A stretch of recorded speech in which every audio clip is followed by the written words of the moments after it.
Alam mo ba, noong unang panahon, may mga ritual ang mga nanay para maprotektahan ang kanilang anak.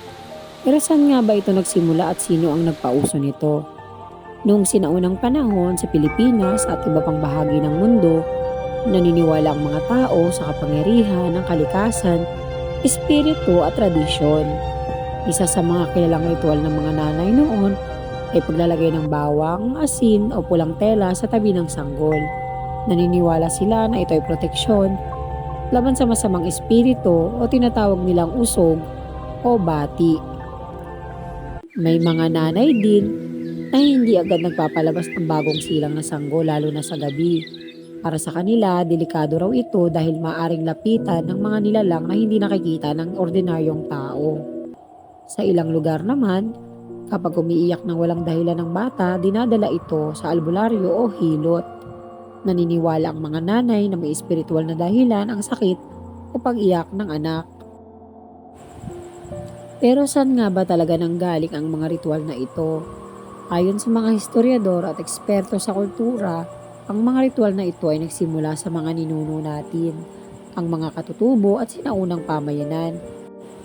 Wala pa kasing modernong ospital o siyentipikong paliwanag noon, kaya ang mga nanay ay umaasa sa karanasan, paniniwala at payo ng matatanda sa komunidad.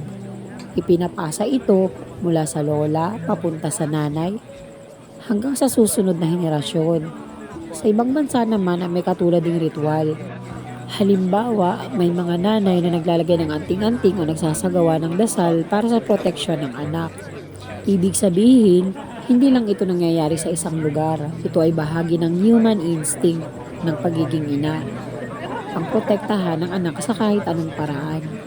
Ngayon, sa modernong panahon, mas may access na tayo sa doktor, bakuna at siyentipikong kaalaman. Pero marami pa rin sa atin ang sumusunod sa ilang tradisyon, hindi dahil sa takot, kundi dahil sa pagmamahal at respeto sa ating pinagmulan.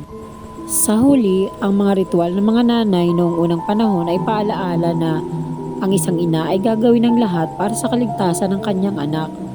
Tradisyon man o modernong paraan, ang tunay na kapangyarihan ay nasa pagmamahal ng isang ina.